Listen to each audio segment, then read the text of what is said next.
Hello friends, তোমরা সবাই কেমন আছো? আশা করি ভালোই আছো। আমরা যেখানে থাকি তার নিচের রুমে এই দিদিরা থাকে। এই দিদিটা খুবই ভালো।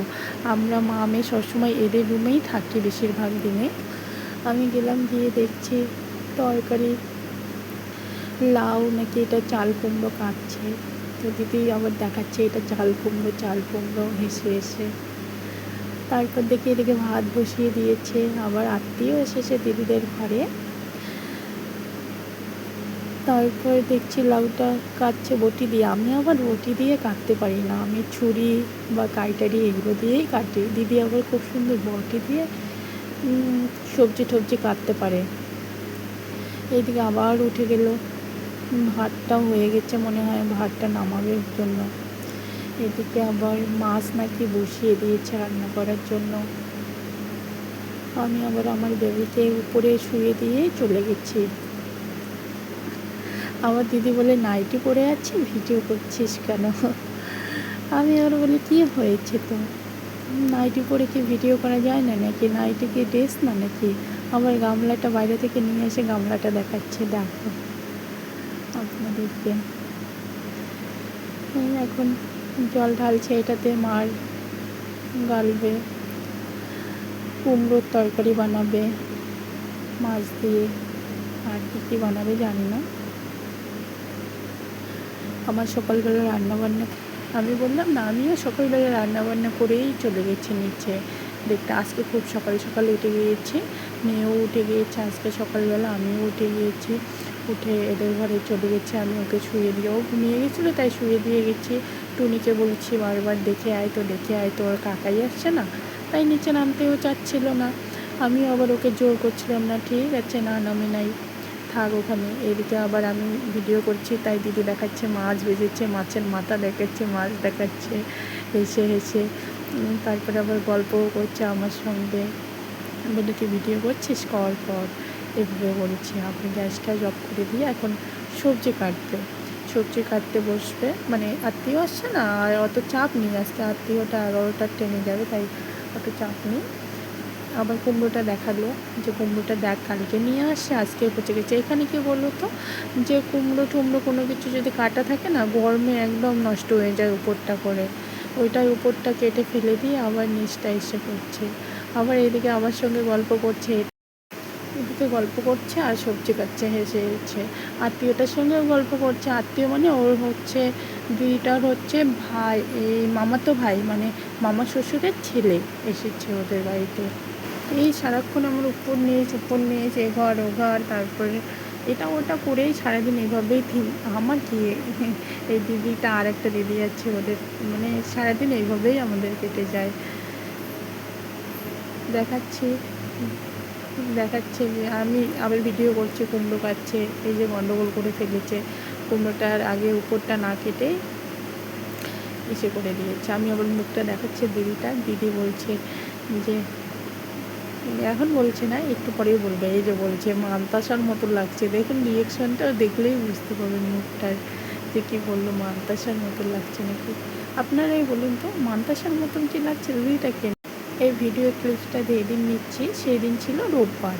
এই রোববারে তো ছুটির দিন, তাই ওরা বাড়িতেই থাকে। আর যদি রোববার বাদে অন্য দিন থাকলে এই সকাল সকালটা ওরা ডিউটিতে থাকে। ডিউটি মানে মেয়ের স্কুলে যায়, স্কুল থেকে নিয়ে আসে, তারপরে রান্না করে। আজকে সেদিন ছুটি ছিল, তাই হচ্ছে বাড়িতে।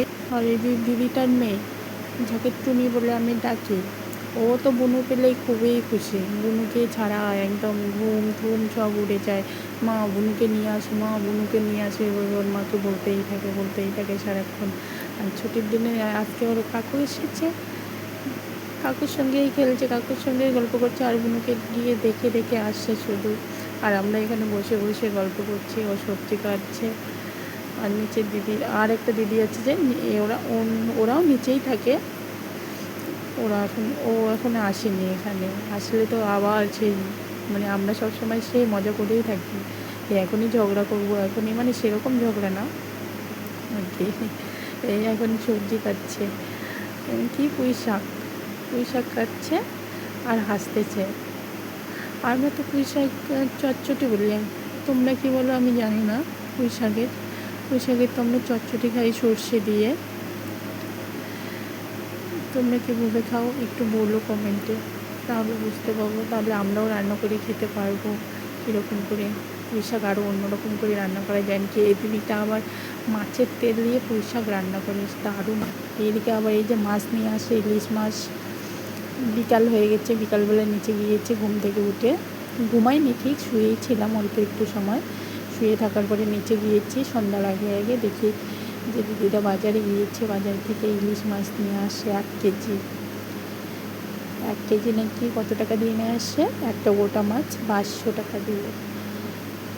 500 টাকা দিয়ে নিয়ে এসে এগুলো ভাজা করে, এগুলো কুচবিহারে যাবে, ভাজা করে পাঠিয়ে দেবে। ওর মামা শ্বশুর আছে, মামা শ্বশুরের বাড়িতে, সে আত্মীয়টা নিয়ে যাবে। এদিকে মাছগুলো তার জন্য ধুয়ে ধুয়ে ভাজা করে ঠরে দেবে।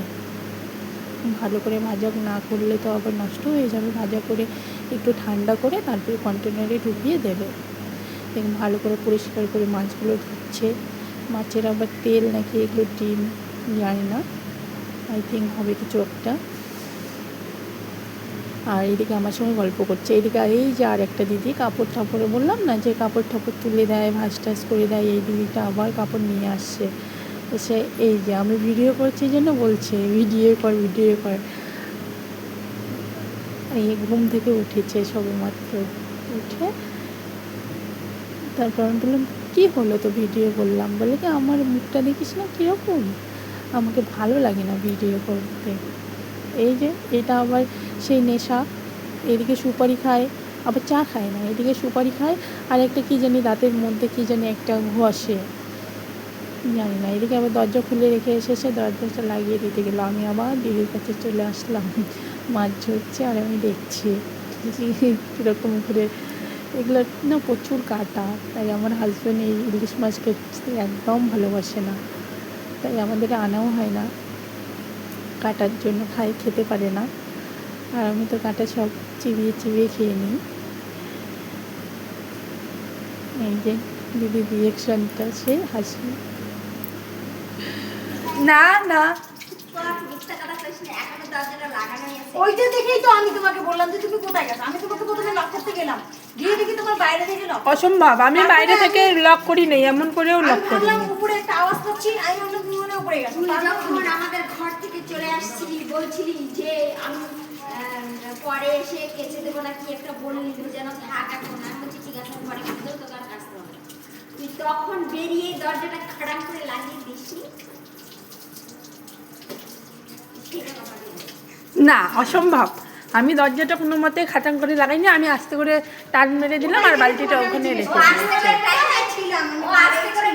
আস্তে করে টাইট মেরে দিয়েছে, খাটাং করে লাগাইনি, ঠিক আছে? সেই দরজা এখনো লাগানোই আছে। তুমি বের হলে কোন দিক দিয়ে আমি তাহলে? তো ওই পার দিয়ে বেরিয়েছি।